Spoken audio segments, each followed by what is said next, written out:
alegria e satisfação que cumprimentamos os nossos amigos e irmãos do portal Escola Dominical com a gloriosa paz de nosso Senhor e Salvador Jesus Cristo. Estamos dando início a mais uma pré-aula, esta ferramenta que o portal Escola Dominical disponibiliza no início da semana, para que os irmãos possam melhor preparar a sua aula da Escola Bíblica Dominical. Leiam a revista das lições bíblicas, assistam a esta pré-aula, leiam o nosso texto de apoio que nós disponibilizamos no site do portal Escola Dominical, portalebd.org.br. Ali os irmãos terão o desenvolvimento do nosso raciocínio, porque a nossa proposta não é repetir o texto da revista. Os irmãos já leram a revista, já conhecem o livro de apoio. A nossa proposta aqui é trazer subsídios complementares aos amados irmãos. E isto talvez traga alguma dificuldade na evolução do raciocínio. Mas se os irmãos lerem o texto de apoio e os slides correspondentes, os irmãos verão aí a evolução da nossa exposição. Além do nosso tema, o site do portal, do nosso texto, o site do portal Escola Dominical disponibiliza 5 ou 6 outros textos da faixa etária dos adultos do currículo da Casa Publicadora das Assembleias de Deus. E também disponibiliza textos de apoio, slides e videoaulas de todas as faixas etárias do currículo da Casa Publicadora das Assembleias de Deus e de outros currículos de Escola Bíblica Dominical. Durante a semana, disponibilizamos breves comentários em áudio das leituras diárias da lição dos adultos, para que os irmãos tenham um momento devocional e obtenham ainda maiores informações para a sua aula da Escola Bíblica Dominical. E no sábado à noite, às 19 horas, horário de Brasília, o irmão é o nosso convidado para a transmissão ao vivo do estudo preparatório dos professores e amigos da Escola Bíblica Dominical da Igreja Evangélica Assembleia de Deus, Ministério do Belém, na sede aqui em São Paulo. Se o irmão estiver em São Paulo, na região, o irmão é nosso convidado. Esta reunião é aberta a todos os que amam o estudo da Palavra de Deus e se realiza no auditório Pastor José Wellington Bezerra da Costa, no 4º andar do templo sede do Ministério do Belém, na rua Doutor Fon, 140, no bairro do Belenzinho. Mas tudo isto é apenas a preparação da Escola Bíblica Dominical. A Escola Bíblica Dominical somente se realiza quando o povo do Senhor vai à casa do Senhor, no dia do Senhor, para estudar a palavra do Senhor. Neste segundo trimestre de 2025, nós estamos estudando o tema E o Verbo se fez carne, Jesus sob o olhar do apóstolo do amor. Depois de 3 décadas, voltamos na faixa etária dos adultos a estudar o Evangelho segundo João. O nosso comentarista é o pastor Elienay Cabral, que é o consultor doutrinário e teológico tanto da Casa Publicadora das Assembleias de Deus, quanto da Convenção Geral das Assembleias de Deus no Brasil. E hoje, começando o primeiro bloco do trimestre, quando nós vamos estudar algumas lições a respeito da segunda parte do Evangelho segundo João, é a parte onde nós temos o registro do ministério público de Jesus, com 7 sinais e discursos e episódios ocorridos em meio a estes sinais do ministério de Jesus. Esta parte que vai do capítulo 1, versículo 15, até o final do capítulo 12 do Evangelho segundo João, nós iremos estudar hoje a lição de número 2, o novo nascimento. E estaremos estudando o capítulo 3 do Evangelho segundo João. Provavelmente o capítulo mais conhecido deste Evangelho, onde está o que é chamado texto áureo da Bíblia, João 3,16. Porque Deus amou o mundo de tal maneira que deu o seu Filho unigênito, para que todo aquele que nele crê não pereça, mas tenha a vida eterna. nós estamos no início do ministério de Jesus. Após o prólogo do Evangelho, que nós estudamos na lição passada, quando Jesus revela, quando João revela Jesus como Deus, eterno, Criador, vida e luz, rejeitado pelos judeus e que dá o poder de todos que crerem nele ser filho de Deus, João, ele traz o testemunho de João Batista. João Batista, que também foi apresentado no prólogo do Evangelho como sendo um homem enviado de Deus que veio para testificar da luz, para testificar de Jesus.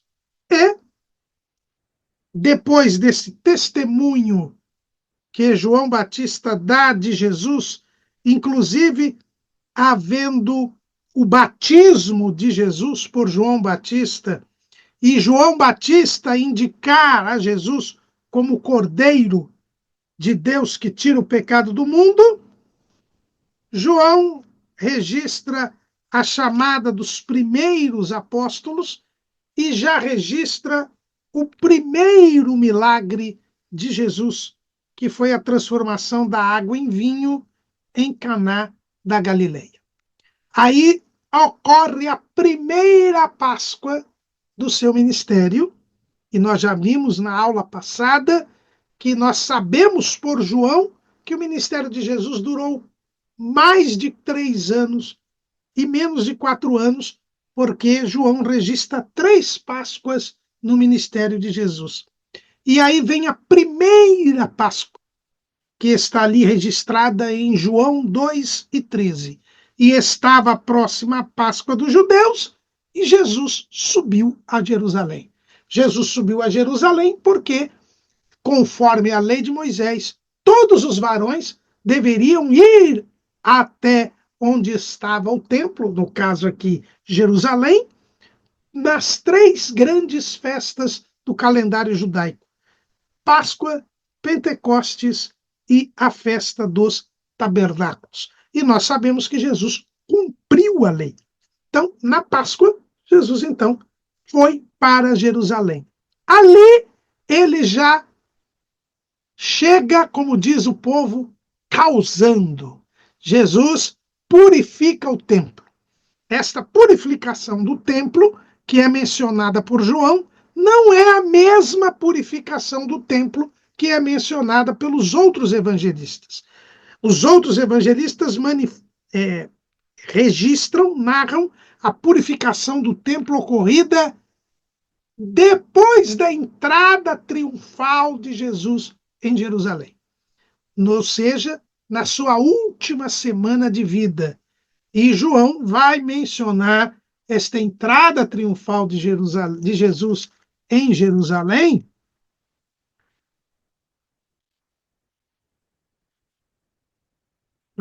no capítulo, aliás, no capítulo 12, no versículo 12. Né? Então, esta primeira purificação aqui ocorreu no início do ministério de Jesus. Podemos dizer que foi a primeira vez que Jesus veio a Jerusalém depois de iniciar o seu ministério público, depois de ter sido batizado por João Batista. Então, é a purificação da primeira Páscoa. Segundo os cronologistas bíblicos, principalmente Edward Reese e Frank Claassen, Jesus teria iniciado o seu ministério em abril de 26, do ano 26. E a primeira purificação do templo teria ocorrido justamente neste mês de abril de 26 depois de Cristo. Né? O seu batismo teria ocorrido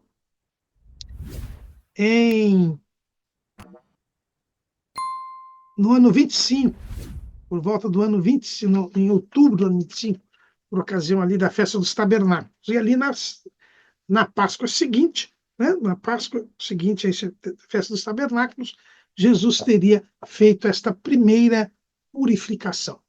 E, além de ter causado, né, esse espanto, ele ainda teria pregado e dito que poderiam derrubar este templo, e em 3 dias ele o levantaria. Esta expressão de Jesus, em meio àquela balbúrdia causada pela purificação do templo, quando ele então derruba as mesas dos cambistas e tudo, ele vai ficar na mente do povo. Tanto que lá, quando ele vai ser julgado, vão levar esta declaração dele para tentar incriminá-lo. E ele fez sinais. João diz que ele fez sinais, ele fez milagres nesta ida a Jerusalém, e por causa destes sinais, muitos creram nele. É este o clima que envolve, o contexto que envolve o encontro de Jesus com Nicodemos, que é o assunto de hoje, que é o assunto do capítulo 3 do Evangelho segundo escreveu João. Tendo ocorrido estes episódios durante a Páscoa, pouco antes da Páscoa, em abril do ano 26, segundo os cronologistas bíblicos, por volta de maio deste mesmo ano, provavelmente ali na festa de Pentecostes, Jesus retorna a Jerusalém e vai se encontrar com esta personagem que só é mencionada por João. Temos aqui, mais uma vez, algo que é peculiar a João, que é Nicodemos. Nicodemos, cujo nome significa o conquistador dos povos, ele é chamado por João como príncipe dos judeus. E Jesus chama Nicodemos de mestre de Israel. Isto nos mostra que Nicodemos era uma pessoa considerada um grande erudito da lei, uma grande autoridade religiosa, senão a mais importante autoridade religiosa, ou pelo menos o maior conhecedor da lei de Moisés na época de Jesus. Porque ninguém é chamado por Jesus de mestre de Israel, mas Jesus chama Nicodemos de mestre de Israel. Então, é sinal de que ele era um grande conhecedor da lei judaica. E é Nicodemos quem vai dialogar com Jesus. Jesus, então, era conhecido por ter purificado o templo, ter feito espalhado o dinheiro dos cambiadores, ter derrubado as mesas, ter reclamado que haviam transformado a casa de Deus em casa de vendas. E ele diz assim, a casa do meu pai. Então, quando ele fala a casa de meu pai, ele se identifica como Deus, que diz que a casa de Deus deveria ser casa de oração e não casa de venda. E ter feito sinais que fizeram com que muitas pessoas crescem nele. Isto chegou ao conhecimento de Nicodemos. Não era difícil, porque Nicodemos, pelo que a gente vai ver no próprio Evangelho, segundo escreveu João, Nicodemos ele era membro do Sinédrio, que era a maior autoridade judaica naquele tempo. Como os judeus estavam sob o domínio romano, eles não tinham governo próprio. A maior autoridade de Israel naquele tempo era o Sinédrio, que era uma espécie de tribunal que era presidido pelo sumo sacerdote e que tinha 70 membros. E Nicodemos, ele era integrante deste órgão. É o que vemos lá no capítulo 7 de João.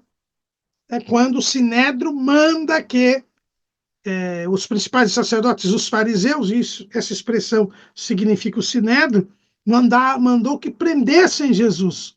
E Nicodemos fez uma defesa de Jesus neste grupo. Então mostra que ele era integrante do Sinédrio. E também mostra que ele era uma grande autoridade, porque o próprio João diz aqui que ele era príncipe dos judeus.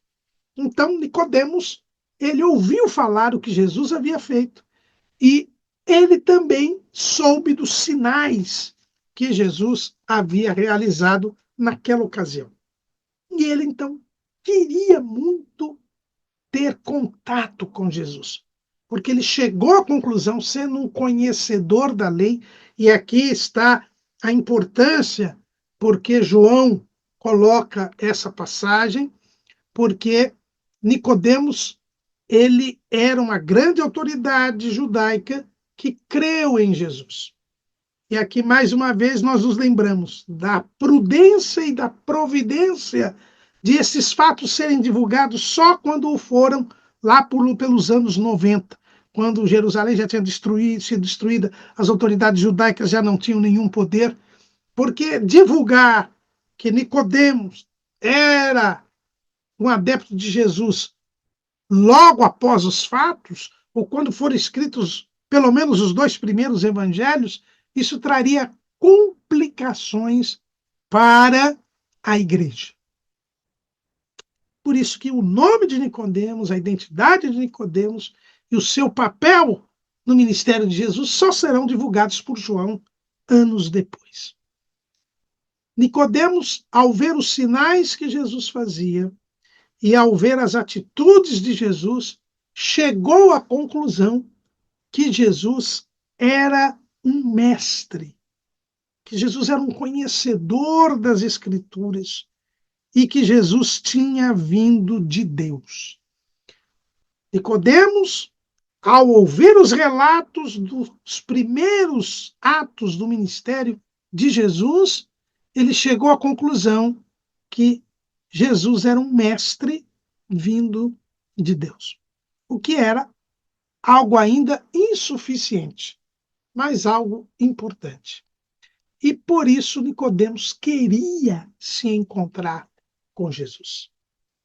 E o texto diz que que Nicodemos foi ter de noite com Jesus.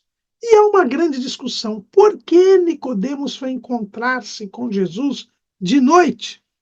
Entendem alguns que, sendo uma pessoa muito atarefada, tendo muitas atribuições, Nicodemos só encontrou o período da noite para poder ir ao encontro de Jesus.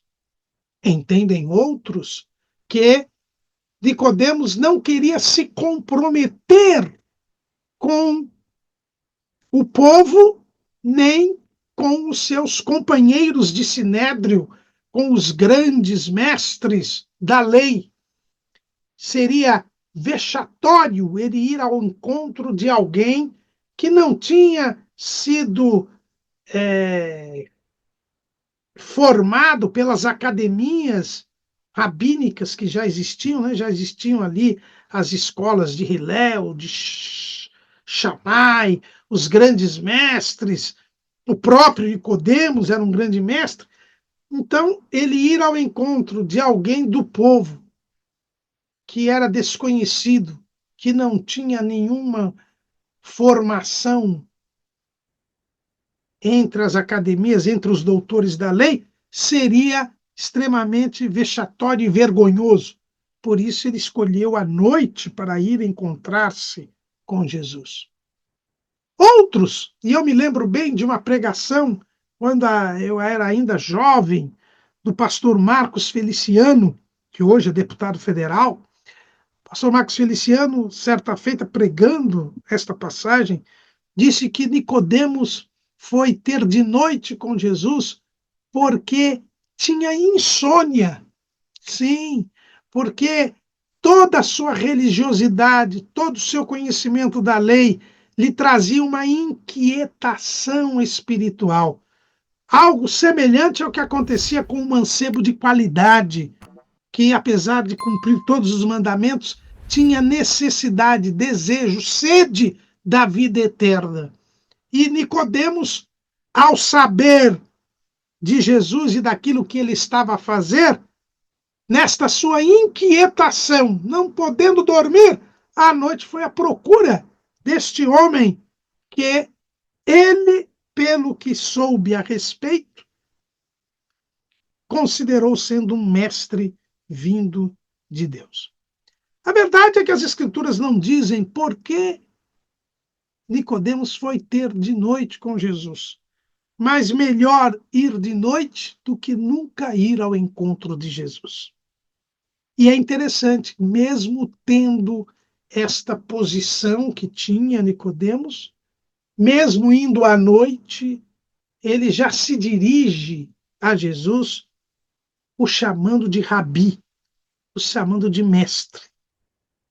E diz, olha, rabi, bem sabemos que és mestre vindo de Deus, porque ninguém pode fazer estes sinais que tu fazes se Deus não for com ele. Então aqui nós já observamos que Nicodemos era um típico judeu, porque a cultura judaica ela se guiava por sinais.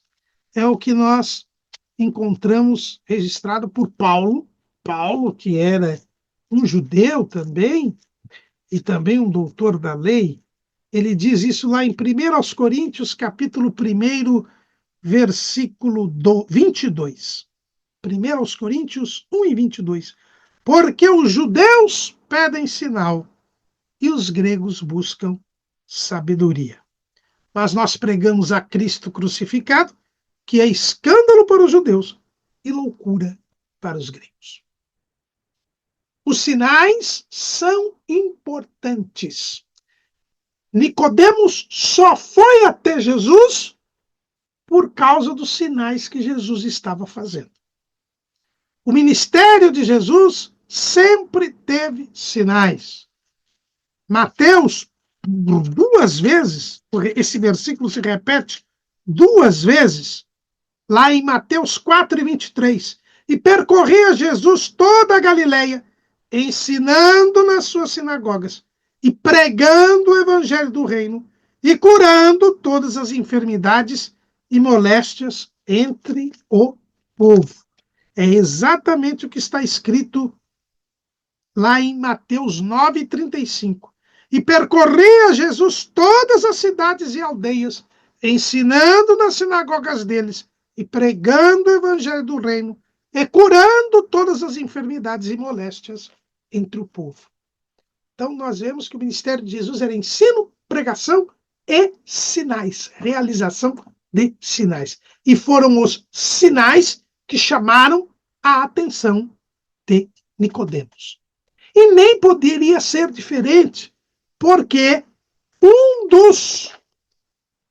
uma das características dadas por Deus a Moisés a respeito do Messias era exatamente a realização de sinais.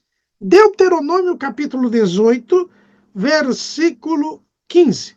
O Senhor teu Deus te despertará um profeta no meio de ti, de teus irmãos, como eu, a ele ouvireis.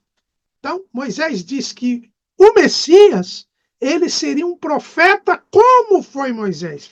E como foi Moisés? Como Moisés é descrito como profeta? Deuteronômio 34, versículo 10. E nunca mais se levantou em Israel profeta algum como Moisés, a quem o Senhor conhecera face a face, nem semelhante em todos os sinais e maravilhas que o Senhor o enviou para fazer na terra do Egito, a Faraó e a todos os seus servos e a toda a sua terra, e em toda a mão forte e em todo o espanto grande que operou Moisés aos olhos de todo o Israel. Então, Moisés era um profeta que realizava sinais. E o Messias seria um profeta que realizaria sinais. Então, Nicodemos ainda não reconhecia Jesus como Cristo, mas foi chamada a sua atenção e ele foi de noite ter com Jesus por causa dos sinais. A igreja tem de ser da mesma maneira. Lamentavelmente, nos dias de hoje, e pastor Luiz Henrique de Almeida Silva, o pioneiro das aulas de EBD aqui na internet, ele sempre bate nesta tecla, e com muita razão. Os sinais estão desaparecendo das nossas igrejas. E é por isso que estão surgindo outros movimentos, surgindo outras denominações. Por quê? Porque nós não estamos mais atraindo o povo. As pessoas são atraídas a Jesus por causa dos sinais. Nicodemos, com todo o conhecimento que tinha das Escrituras, foi atraído e foi buscar Jesus ainda que de noite, ou até mesmo à noite. Por quê?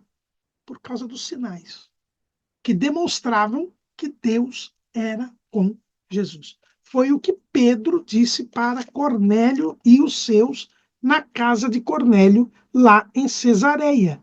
Atos capítulo 10, versículo 38. Como Deus ungiu a Jesus de Nazaré com o Espírito Santo e com virtude, o qual andou fazendo o bem e curando a todos os oprimidos do diabo, porque Deus era com ele. Nós precisamos voltar a buscar o poder de Deus.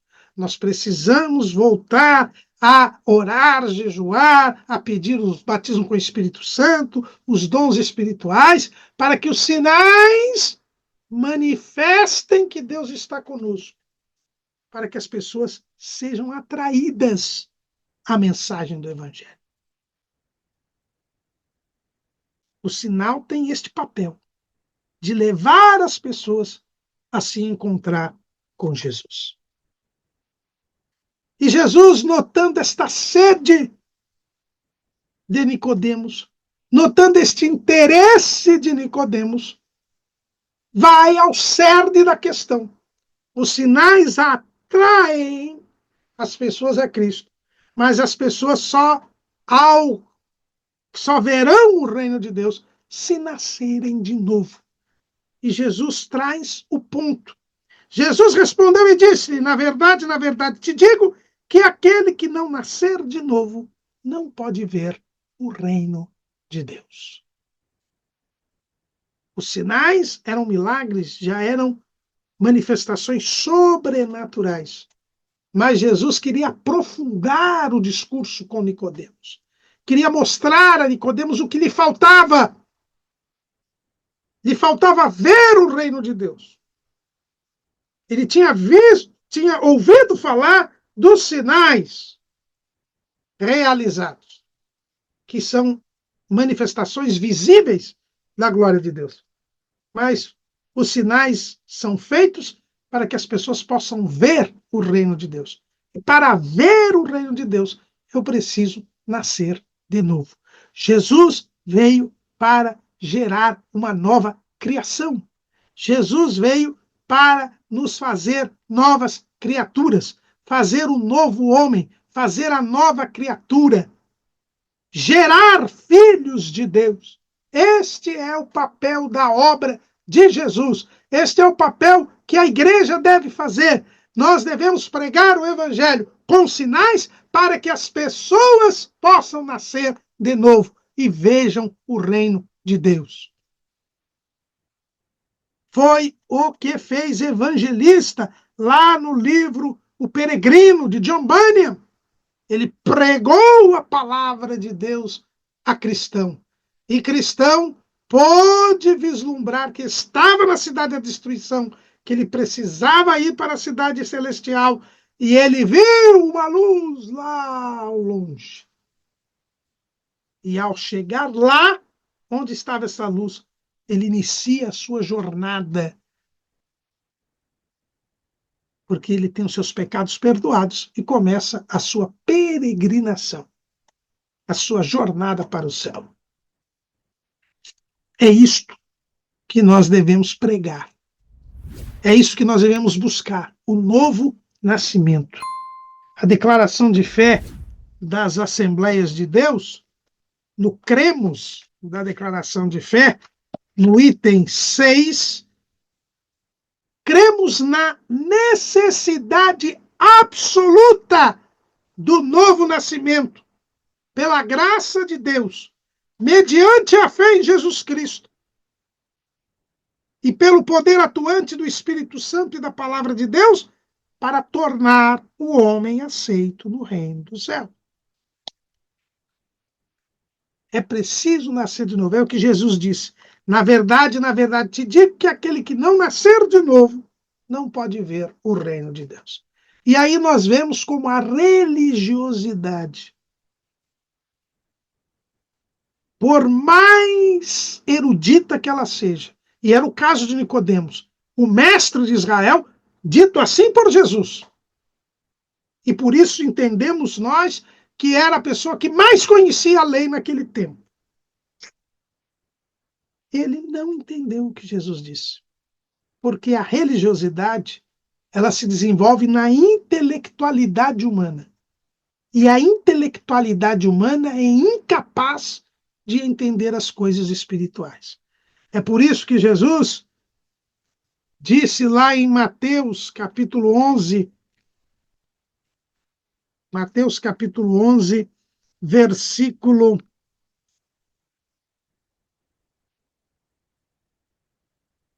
Mateus capítulo 11, versículo 25.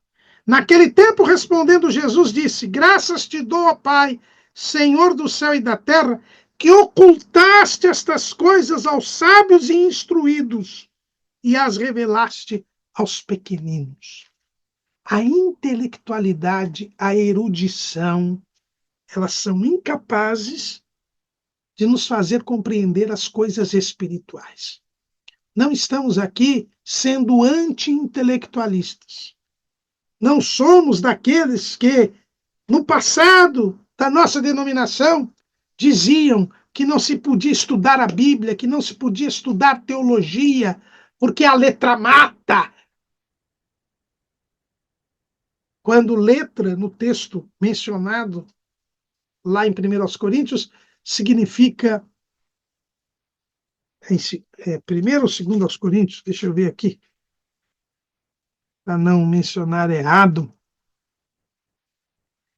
E segundo aos Coríntios, capítulo 3, quando letra ali significa lei. Paulo está fazendo um paralelo entre a lei e a graça. Tem nada a ver com estudo. Jesus não recrimina o estudo. Ele só diz que a intelectualidade é incapaz de entender as coisas de Deus.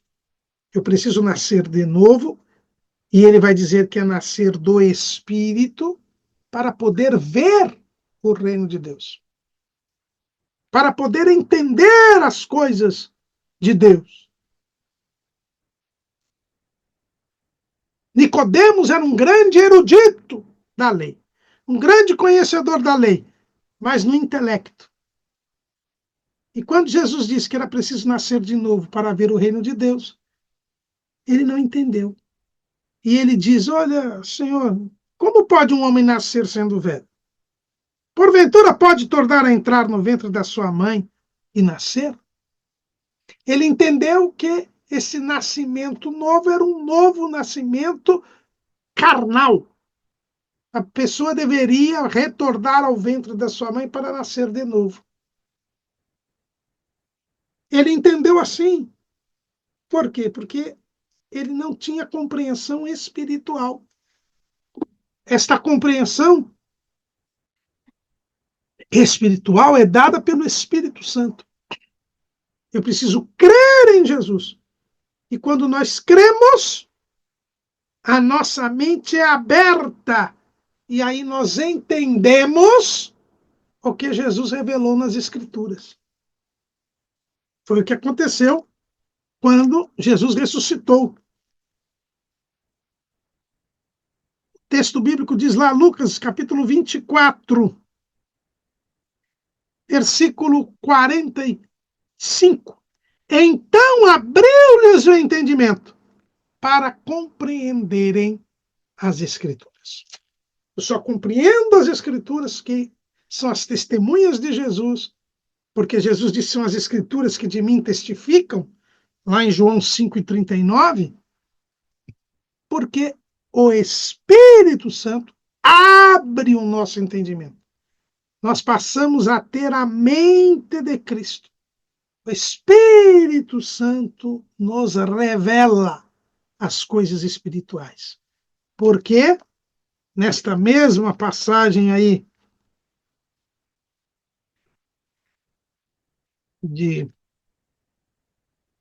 aliás, em 1 aos Coríntios, aí sim, 1 aos Coríntios, capítulo 2, versículo 9. Mas como está escrito, as coisas que o olho não viu e o ouvido não ouviu, e não subiram ao coração do homem, são as que Deus preparou para os que o amam. Mas Deus não as revelou pelo seu Espírito, porque o Espírito penetra todas as coisas, ainda as profundezas de Deus. Porque qual dos homens sabe as coisas do homem, senão o Espírito do homem que nele está? Assim também ninguém sabe as coisas de Deus, senão o Espírito de Deus. É preciso que o Espírito nos revele. Aí nós vamos entender. Nicodemos era mestre de Israel, mas não entendeu as coisas que Jesus disse, porque eram coisas espirituais que exigiam que o Espírito Santo abrisse o seu entendimento. Foi o que aconteceu, por exemplo, também com Allan Kardec. Allan Kardec, o grande escritor aí do Espiritismo, ele, lendo esse texto, diz que Jesus aqui defende a reencarnação. Que as pessoas, para verem o reino de Deus, para terem iluminação, precisam nascer de novo. Para vir aqui, corrigir as coisas erradas e vão se nascendo. Não é isso que Jesus diz. Jesus diz que não é um nascimento carnal. E a reencarnação seria um nascimento carnal novamente. Ainda que em outro corpo. É exatamente o contrário. Jesus diz: o que é nascido da carne é carne, e o que é nascido do Espírito é Espírito. Então, assim como Nicodemos não entendeu, Allan Kardec também não entendeu. E nós só entendemos porque o Espírito Santo nos revelou. Inspirou a João para que escrevesse, registrasse este diálogo, que provavelmente ele presenciou por ser um discípulo íntimo de Jesus e já ser um discípulo de Jesus. Nicodemos não entendeu, porque as coisas espirituais se discernem espiritualmente. Jesus mantém o aprofundamento. Mesmo Nicodemos não tendo entendido, Jesus diz: olha, na verdade te digo que aquele que não nascer da água e do Espírito não pode entrar no reino de Deus. Jesus ainda diz para Nicodemos: ó, Nicodemos, não é necessário ver o reino de Deus, e para ver o reino de Deus eu preciso nascer de novo. Mas depois que eu ver o reino de Deus, eu tenho que entrar no reino de Deus. E para entrar no reino de Deus, eu tenho que nascer da água e do Espírito. É o que diz a nossa declaração de fé. É o poder atuante da palavra de Deus. A água é a palavra de Deus. E como nós sabemos que a água é a palavra de Deus, lá em Efésios, capítulo 4, versículo 26. Aliás, capítulo 5, versículo 26. Para santificar, purificando-a com a lavagem da água pela palavra. Então eu preciso ser lavado pela palavra. O próprio Jesus, no sermão das últimas instruções, ele diz aos discípulos lá em João capítulo 15, versículo 3: vós já estáis limpos pela palavra que eu vos tenho falado.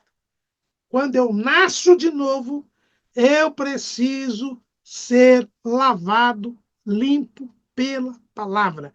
É o poder atuante da palavra, como diz o item 6 do Cremos na nossa declaração de fé. A palavra precisa ficar atuando, purificando-me, limpando-me a cada dia, me santificando, para que eu possa entrar no reino de Deus. Há um momento em que eu vejo o reino de Deus, e há um momento em que eu entro no reino de Deus. A salvação é um processo. E esse processo exige a minha santificação, que é eu ser lavado e limpo pela palavra e ser cheio do Espírito Santo. Ser guiado, ensinado, ser lembrado das palavras de Jesus pelo Espírito Santo. O Espírito Santo me convenceu, eu nasci de novo. E agora o Espírito Santo me acompanha. E aí, nascido da água e do Espírito, eu entro no reino de Deus. Há esta santificação, este contínuo viver. Sou limpo pela palavra, sou guiado pelo Espírito. Aí eu vou entrar no reino de Deus. E aí Jesus diz, uma coisa, Nicodemos, é ser nascido da carne. Você nasceu da sua mãe. Outra coisa é você ser nascido do Espírito. E ser nascido do Espírito é nascer de novo. E Jesus diz, não te maravilhes de te ter dito necessário vos é nascer de novo. O vento assopra onde quer e ouves a sua voz, mas não sabes de onde vem nem para onde vai. Assim é todo aquele que é nascido do Espírito. Nicodemos, você conhece muito a lei. Você é o erudito da lei, você é o mestre de Israel. Mas você precisa ser nascido do Espírito. Porque as coisas de Deus, as coisas espirituais, estão além da capacidade humana. Eu preciso confiar em Deus, porque o vento assopra onde quer. Não sabe de onde vem nem para onde vai. O nascido do Espírito, ele não sabe todas as coisas, mas ele é guiado. E ele sabe que onde o vento assopra, onde está o Espírito, ali deve estar ele. Mas Nicodemos não entendeu. Ele disse, como pode ser isso? E Jesus diz, tu és mestre de Israel e não sabes isso? Na verdade, te digo que nós dizemos o que sabemos e testificamos o que vimos. E não aceitais o nosso testemunho. Se vos falei de coisas terrestres e não crestes, como crereis se vos falar das celestiais? Jesus mostra como era a sua pedagogia. Ele pregava o evangelho, ele falava das coisas espirituais a partir das coisas terrestres. É assim que se dá a revelação de Deus na Bíblia Sagrada. Deus usa as coisas que nós entendemos, que nós compreendemos, para ensinar as coisas que nós não entendemos nem compreendemos. É por isso que Deus usa de expressões que nós possamos compreender. Quando a Bíblia diz, por exemplo, que Deus se arrepende, é para nós entendermos que a nossa mudança de posição traz uma reação diferente de Deus. Embora Deus não seja filho do homem para que minta, não seja homem para que minta, nem filho do homem para que se arrependa. Mas é uma expressão. Quando a Bíblia fala da mão de Deus, do pé de Deus, do dedo de Deus, não é que Deus tem um corpo como o nosso, mas é para nós entendermos as ações de Deus. É assim que Deus trabalha sempre conosco, usando das coisas que nós vemos, que nós sentimos, que nós ouvimos, que nós podemos compreender para ensinar as coisas que estão além da nossa capacidade. Porque os caminhos de Deus não são os nossos caminhos, nem os pensamentos de Deus são os nossos pensamentos. E assim como os céus estão mais altos do que a terra, assim os caminhos de Deus e os pensamentos de Deus estão mais altos do que os nossos caminhos e os nossos pensamentos, mas Deus quer que nós entendamos o seu amor e que Ele quer entrar em comunhão conosco. Por isso Deus desce ao nosso nível. Por isso Deus se fez homem, para que nós pudéssemos desfrutar da sua companhia. Jesus diz que ele estava falando o que ele sabia e testificava. Mas os judeus não aceitavam o seu testemunho. Ele ainda estava no início do seu ministério, mas ele bem sabia que seria rejeitado. Ele sabia que seria rejeitado. É por isso que nós dissemos que o Evangelho segundo João, ele vai sempre mostrando a oposição dos judeus a Jesus, a oposição do mundo a Jesus, que é uma comprovação de que Jesus não era deste mundo. E nós também não somos deste mundo. E por isso sempre seremos perseguidos, e isto não pode abalar a nossa fé. João escreve este evangelho, voltamos a dizê-lo, quando a igreja começava a sua segunda grande perseguição no reinado de Domiciano. E João mostrava que a vida de Jesus tinha sido uma vida em que ele era contraditado, que ele era contrariado. Neste ponto, João, dirigindo-se a toda a igreja, repete aquilo que o escritor aos Hebreus fez em relação aos crentes judeus, às vésperas da guerra dos judeus contra os romanos. Quando os crentes judeus, abalados na fé, pensavam em abandonar a fé. E lá o escritor aos Hebreus diz que Jesus tinha suportado as contradições dos pecadores contra si mesmos. São estas contradições, estas contrariedades que João vai registrar ao longo do seu evangelho. E ele diz isso para um homem que estava traído. E ainda que de noite tenha ido ao encontro de Jesus. É preciso nascer de novo. É preciso que o velho homem, o homem do pecado, o homem da prática do pecado, o homem da incredulidade, o homem da autossuficiência morra para nascer uma nova criatura que crê em Jesus, que crê que Jesus é o Salvador e que deixe de fazer o que quer para fazer o que Jesus quer. E que vá sempre onde o vento está assoprando. E que vá sempre sendo guiado pelo Espírito de Deus. E aí, diante da incompreensão de Nicodemos,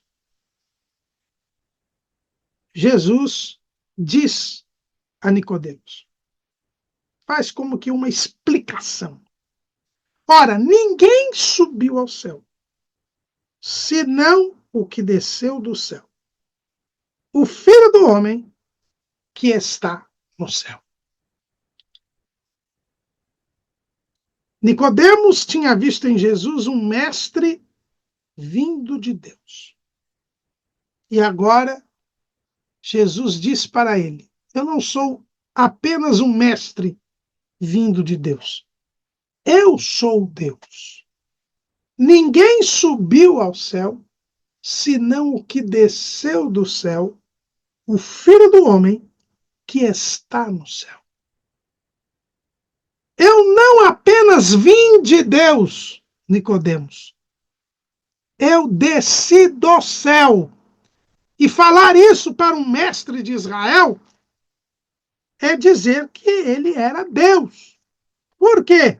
Porque como mestre de Israel, Nicodemos bem sabia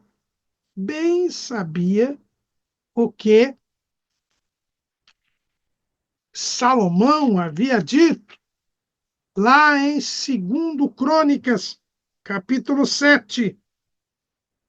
2 Crônicas, aliás, 2 Crônicas, capítulo 6, versículo 2 Crônicas, versículo 6, capítulo 6, versículo 25. Então ouve tu desde os céus e perdoa os pecados do teu povo Israel e faz-os tornar a terra que tem dado a eles e a seus pais. Versículo 27. Quando os céus... então ouve tu desde os céus e perdoa o pecado de teus servos e do teu povo de Israel, ensinando-lhes o bom caminho em que andem, e dá chuva sobre a tua terra que deste ao teu povo em herança. Versículo 33, 30. Então ouve tu desde os céus, do assento da tua habitação, e perdoa, e dá a cada um conforme todos os seus caminhos, segundo conheces o seu coração, pois só tu conheces o coração dos filhos dos homens. Versículo 33. Então ouve tu desde os céus, do assento da tua habitação, e faze conforme tudo que o estrangeiro te suplicar.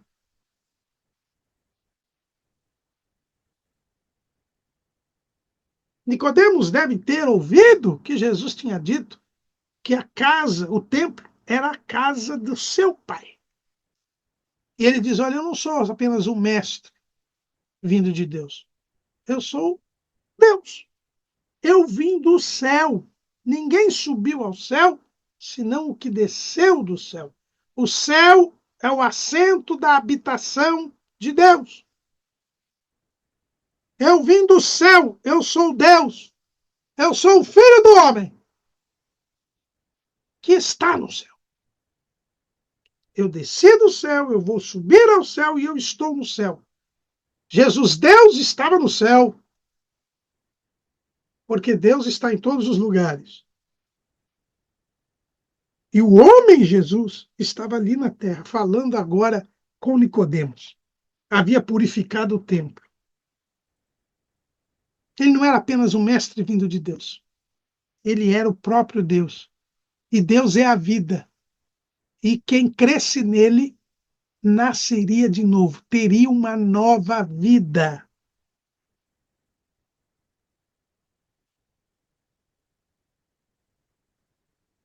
E Jesus, falando com Nicodemos, que era um grande erudito da lei, ele mostra que para subir ao céu, tendo descido do céu, ele deveria levar sobre si os pecados do povo. Salomão, quando foi orar para dedicar o templo, pediu para que Deus ouvisse desde os céus o clamor do povo e até mesmo do estrangeiro. Mas Jesus vai, usando do conhecimento que tinha Nicodemos da lei, dizer que ele deveria morrer pelo povo, para curar o povo, para salvar o povo. É o que diz Jesus para Nicodemos. E como Moisés levantou a serpente no deserto, assim importa que o Filho do Homem seja levantado, para que todo aquele que nele crê não pereça, mas tenha a vida eterna. Porque Deus amou o mundo de tal maneira que deu o seu Filho unigênito, para que todo aquele que nele crê não pereça, mas tenha a vida eterna. Porque Deus enviou o seu Filho ao mundo, não para que condenasse o mundo, mas para que o mundo fosse salvo por ele. Ele abre o entendimento de Nicodemos e vai lá para um episódio ocorrido na jornada de Israel no deserto. O povo estava caminhando para Canaã. povo estava caminhando para Canaã, quando começa a murmurar, quando começa a reclamar. Lá em Números, capítulo 21, o texto diz: Então partiram do Monte Or, pelo caminho do Mar Vermelho, a rodear a terra de Edom. Porém, a alma do povo angustiou-se neste caminho. E o povo falou contra Deus e contra Moisés. Por que nos fizesse subir do Egito para que morrêssemos nesse deserto? Pois aqui nem pão nem água há, e a nossa alma tem fastio deste pão tão vil. Então o Senhor mandou entre o povo serpentes ardentes que morderam o povo. E morreu muito o povo de Israel. Pelo que o povo veio a Moisés e disse: Havemos pecado, porquanto temos falado contra o Senhor e contra ti. Ora ao Senhor que tire de nós estas serpentes. Então Moisés orou pelo povo. E disse o Senhor a Moisés: Faze uma serpente ardente e põe-na sobre uma haste, e será que viverá todo mordido que olhar para ela. E Moisés fez uma serpente de metal e pô-la sobre uma haste. E era que, mordendo alguma serpente alguém, olhava para a serpente de metal e ficava vivo. Jesus lembra deste episódio para mostrar a Nicodemos que ele tinha vindo salvar o povo. O povo estava na jornada do deserto e o povo começou a falar contra Deus. Começou a ter a infamar a alimentação que Deus lhe dava, o maná. Eles estavam revoltados contra Deus. E Deus mandou essas serpentes ardentes. E morreu muita gente. Mas quando o povo se arrependeu, pediu perdão, Moisés orou pelo povo, e Deus mandou que ele construísse essa serpente de metal, uma serpente de bronze, e que a levantasse. Quem era mordido e olhava para a serpente, ficava vivo. Como que nascia de novo. Porque o veneno era mortal. É isso que Jesus fala para Nicodemos. Ele tinha vindo do céu para ser levantado como foi a serpente do deserto. Aqui Jesus fala que ele deveria morrer e diz inclusive a morte que ele morreria, que seria a morte de cruz. E ao morrer, quem olhasse para ele, quem cresce nele, seria vivo. É isso que é nascer de novo. Aqueles que já estavam condenados à morte, que eram aqueles que haviam se oposto a Deus, aqueles que haviam se revoltado contra Deus, aqueles que haviam pecado contra Deus, condenados que estavam à morte, se olhassem para Jesus, para o Filho do Homem, como os israelitas olharam para a serpente de metal, eles alcançariam a vida. Porque Jesus tinha vindo do céu não para condenar o mundo, mas para que o mundo fosse salvo por ele. Jesus diz: Eu não sou um mestre vindo de Israel, Nicodemos. Eu sou o Filho do homem, o Filho de Deus, que se fez homem para salvar o homem, que irá dar a sua vida para que os condenados à morte tenham a vida eterna. Deus amou o mundo de tal maneira que ele deu o seu Filho unigênito, para que todo aquele que nele crê não pereça, mas tenha a vida eterna. Quem crer em mim, quem olhar para mim, terá vida, nascerá de novo. Caso contrário, mordidos que foram pelo pecado, pela revolta contra Deus, pela recusa ao meu testemunho, morrerão. O novo nascimento vem da fé em Jesus. Deus deu o Filho, e quem crê no Filho recebe a vida eterna, porque o Filho é a vida. Jesus é a vida. Jesus veio para salvar, não para condenar o mundo. Porque o mundo já está condenado à morte, porque se revoltou contra Deus, assim como os israelitas se revoltaram contra Deus no deserto. Esta serpente de bronze, ela simboliza Jesus. Sim, mas serpente não é o diabo, irmão? A serpente simboliza Jesus, porque Jesus se fez maldição por nós, se deixando pendurar no madeiro. E maldito todo aquele que é pendurado no madeiro, diz a lei. A serpente é de bronze ou de cobre, porque o cobre simboliza o julgamento. Jesus se fez pecado por nós, tomou sobre si o castigo da humanidade. O castigo que nos traz a paz estava sobre ele. Ele assume o lugar do pecador. Ele assume o lugar do ímpio. Ele se faz pecado por nós. Por isso que é a serpente.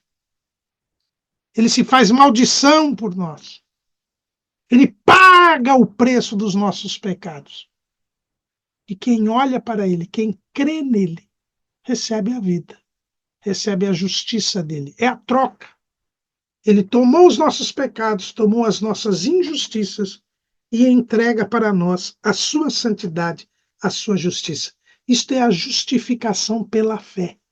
Quem olhava para a serpente no deserto ficava vivo. Quem não olhava, morria. Quem crê em Jesus é salvo. Quem crer nele não é condenado. Mas quem não crê já está condenado, porquanto não crê no nome do unigênito Filho de Deus. E a condenação é esta, que a luz veio ao mundo, e os homens amaram mais as trevas do que a luz, porque as suas obras eram más. Porque todo aquele que faz o mal aborrece a luz, e não vem para a luz, para que as suas obras não sejam reprovadas. Mas quem pratica a verdade vem para a luz, a fim de que as suas obras sejam manifestas, porque são feitas em Deus. Eu preciso crer. Crer que Jesus é Deus que se fez homem, que morreu por mim na cruz do Calvário. É crer que eu sou pecador e que por isso eu preciso de salvação. E o Salvador é Jesus. São estas as palavras que Jesus deu para Nicodemos. O novo nascimento vem da minha fé em Jesus. E quem crê em Jesus admite que é pecador e precisa de um Salvador. Ele ganha a vida eterna. Agora, quem ganha a vida eterna recebe a luz. Não ama as trevas. Por isso, eu agora não só nasci de novo, como eu tenho uma vida nova. É o que Paulo diz lá em Romanos, capítulo 6, versículo 4. De sorte que fomos sepultados com ele pelo batismo na morte, para que, como Cristo ressuscitou dos mortos pela glória do Pai, assim andemos nós também em novidade de vida. Porque se fomos plantados juntamente com ele na semelhança da sua morte, também o seremos na da sua ressurreição. Sabendo isto, que o nosso velho homem foi com eles crucificado, para que o corpo do pecado seja desfeito, a fim de que não sirvamos mais ao pecado. Porque aquele que está morto está justificado do pecado. Ora, se já morremos com Cristo, cremos que também com ele viveremos. Então, a partir de agora, eu nasci de novo, eu preciso viver com Cristo. Eu vi o reino de Deus. Vi a serpente e fiquei vivo. Agora eu preciso nascer da água e do Espírito para entrar no reino de Deus. Eu não posso mais falar contra o Senhor. Eu não posso mais me rebelar contra Deus. Eu agora tenho que deixar que a palavra de Deus me limpe e eu fique cada vez mais parecido com Cristo. Eu tenho que deixar que o Espírito Santo me dirija, me guie. Aí eu entro no reino de Deus. Eu agora não ando mais nas trevas. Eu agora ando na luz. Eu vou para a luz. Eu agora estou em comunhão com Deus. Agora eu vivo em santidade. Eu tenho uma vida nova. Eu pratico a verdade que é a palavra de Deus. E as minhas obras passam a ser feitas em Deus. E se elas são feitas em Deus, são boas obras. Efésios, capítulo 2, versículo 10. Porque somos feitura sua, criados em Cristo Jesus, sou uma nova criatura, nasci de novo, para as boas obras, as quais Deus preparou para que andássemos nela. Então agora eu estou na luz. Eu sou da luz. Eu não sou mais das trevas. Eu vi o reino de Deus. Criei em Jesus. Recebi a vida eterna. Agora, esta vida eterna que já começa agora é uma vida sem pecado, é uma vida sem a prática do pecado. Eu sou agora filho de Deus, eu estou na luz. Como o próprio João já havia escrito, antes de escrever o Evangelho, ele já havia escrito lá na sua primeira carta, 1 de João 1:7. Mas se andarmos na luz, como ele na luz está, temos comunhão uns com os outros. E o sangue de Jesus Cristo, seu Filho, nos purifica de todo o pecado. E no versículos, 2 versículos anteriores, né, eu li 1 de João 1:7. Mas olha, 1 de João 1:5. E esta é a mensagem que dele ouvimos e vos anunciamos, que Deus é luz e não há nele treva nenhuma. Se dissermos que temos comunhão com ele e andarmos em trevas, mentimos e não praticamos a verdade. Nicodemos, é preciso nascer de novo, mas é preciso viver na luz. Praticar a verdade, cumprir a palavra de Deus, obedecer a Jesus, ser guiado pelo Espírito Santo, envolver-se com o Espírito Santo. Quem anda em luz não erra. Quem anda na luz não erra. E para não errar, eu preciso conhecer as Escrituras e o poder de Deus. Mateus capítulo 22, versículo 29. Jesus, porém, respondendo, disse-lhes: errais, não conhecendo as Escrituras, nem o poder de Deus. Creu em Jesus. Nasceu de novo. Viu o reino de Deus. Abandonou o pecado. Agora é limpo pela palavra. É moldado pela palavra. Agora recebe o Espírito Santo. É guiado pelo Espírito Santo. E pelo poder atuante da palavra e do Espírito Santo. É aceito no reino dos céus, onde entra e onde permanecerá para sempre. Nicodemos se converteu. O livro de João nos mostra, defendendo Jesus no sinédrio e indo com José de Arimateia sepultar o seu Senhor. Era um homem crente, um homem que nasceu de novo, um homem que sabia muito da lei, muito das Escrituras, mas que sabia e aprendeu com Jesus que é preciso nascer de novo para ver o reino de Deus. É preciso nascer da água e do Espírito para entrar no reino de Deus. É preciso andar na luz, praticar a verdade.